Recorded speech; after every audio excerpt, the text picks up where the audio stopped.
Como parte de la evaluación en la materia de finanzas públicas y privadas, voy a darle cierre a la sesión de seminarios. Mi nombre es Adriana Ochoa.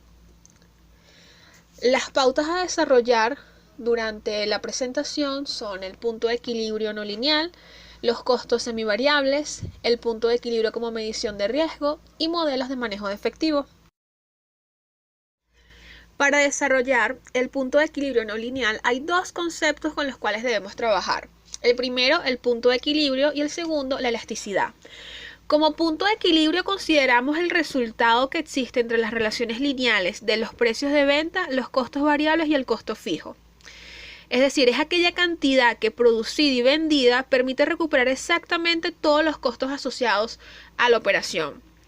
Mientras que la elasticidad es una medida de sensibilidad de la cantidad demandada o de la cantidad ofrecida ante el cambio de alguno de los factores determinantes.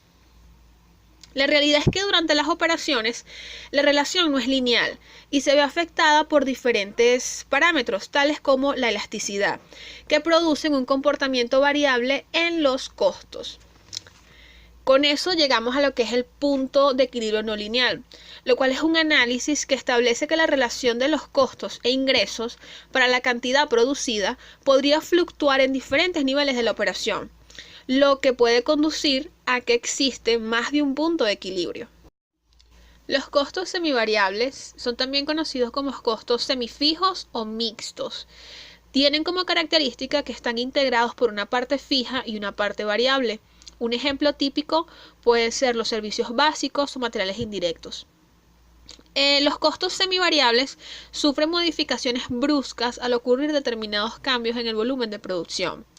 La fórmula a través de la cual se calculan los costos semivariables es que tenemos los costos fijos, a los cuales se le va a sumar la tasa de costos variables y se van a multiplicar por el generador de costo, el cual puede estar establecido en unidades, horas máquina, horas de mano de obra. Existen diferentes métodos para el cálculo de los costos semivariables, como es la estimación directa, punto alto, punto bajo, diagrama de dispersión y estadísticos. Dentro de los métodos de estimación de segmentos fijos y variables de costos, voy a explicar dos.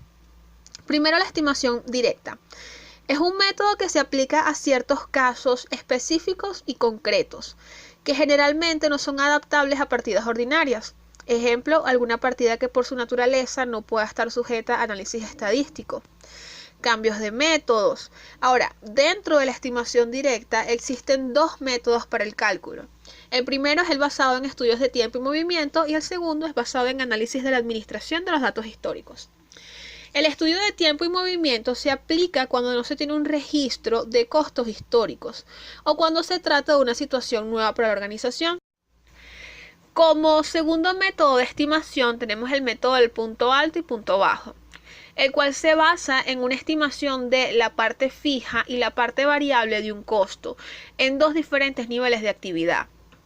Los supuestos con los cuales se trabajan es que primero se considera que los puntos más altos y los más bajos son los más representativos para explicar el comportamiento habitual de los costos de la empresa. Segundo, existe una relación lineal entre los costos variables y los generadores que impulsan ese costo. Además, no existen factores estacionales que afecten positiva o negativamente el comportamiento lineal de los costos variables o fijos. A través de este ejercicio vamos a desarrollar el método de punto alto y punto bajo, en el cual se puede observar en la tabla los costos energéticos de los últimos 5 meses de la empresa. En la tabla tenemos los costos totales y el nivel de actividad. La primera parte es identificar los costos variables. La fórmula a través de la cual se identifican los costos variables es que tenemos los costos máximos y los costos mínimos. Se restan. Y estos se dividen a su vez con el nivel de actividad máximo y el nivel de actividad mínimo.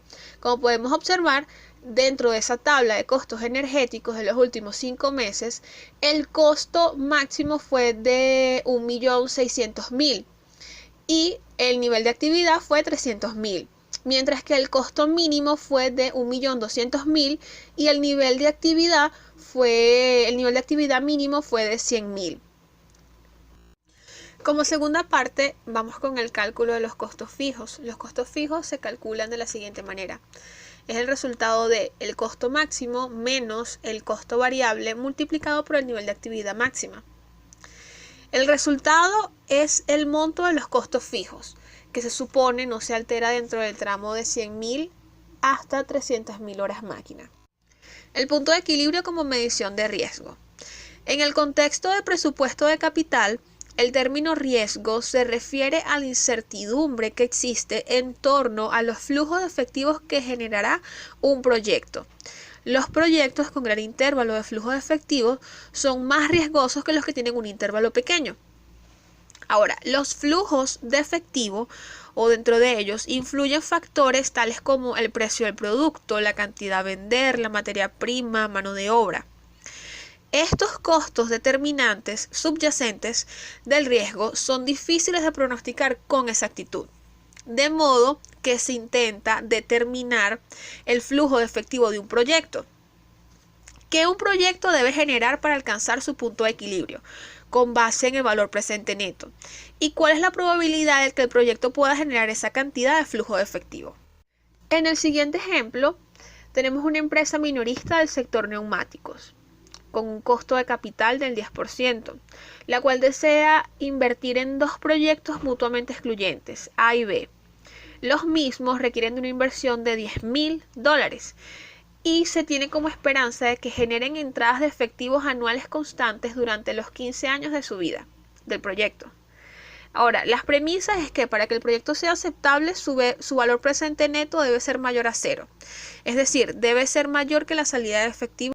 Tomando datos como el costo de capital, el número de años y la inversión inicial, podemos sustituir dentro de la fórmula de valor presente neto para calcular la entrada de efectivo de equilibrio.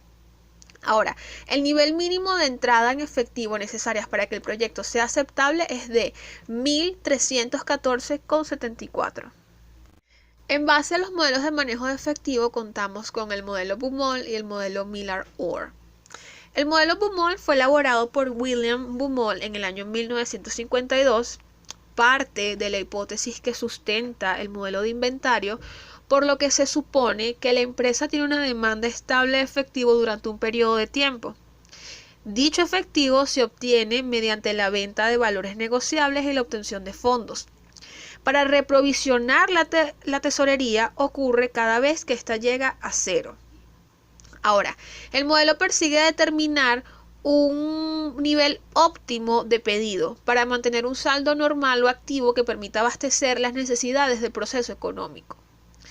Este volumen se determina sobre la base de la cifra que reduzca al mínimo el costo total de aprovisionamiento y almacenamiento. El mismo se sustenta en condiciones de previsión perfecta, donde se conocen todos los parámetros y el comportamiento de las variables. Por último, tenemos el modelo Miller-Orr. Es un análisis de cómo se debería gestionar la tesorería, teniendo en cuenta que no se puede predecir día a día las entradas y salidas de caja. Los autores definen que los saldos de efectivo fluctúan entre un límite superior e inferior al azar. Ahora, la mecánica del modelo es dejar oscilar el saldo de efectivo hasta que alcance su límite superior o inferior, y cuando esto suceda, la empresa compra o vende títulos para llegar a su saldo deseado.